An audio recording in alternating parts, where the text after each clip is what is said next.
இறைவன் நம்ம அளவாக சாப்பிட்டா நல்லதுன்னு சொல்லிட்டு அளவாக சாப்பிட்ற அளவுக்கான வயிறு தான் படைச்சிருக்கான். யோகாவுக்காரங்கள சொல்கிறது உண்டு. அளவாக உண்டு சுருக்கினால் நல்லது, ஆயுள் அதிகம் என்று. என்ன உதாரணம் சொல்கிறதுன்னா, இப்போ கொசுவும் ஒரு உயிரினம்தான், தேனீக்கும் ஒரு உயிரினம்தான். தேனி அது தேனை உறிஞ்ச தெரியாது, அது ரொம்ப மைல்டாக கொஞ்சமாக உறிஞ்சிட்டு பறந்து வரும்.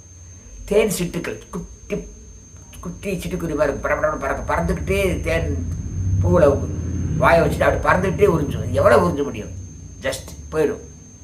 அதுபோல் சிறிய அளவு சாப்பிடுவதற்கான உடல் தான் நமக்கு படைக்கப்படும். நம்ம உடம்புக்கு இந்த வயிறு சிறுசு தான்.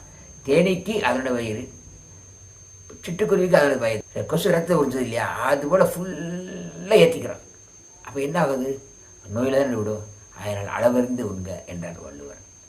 ரிலேட்டட் வீடியோவில் சேனல் இருக்குது.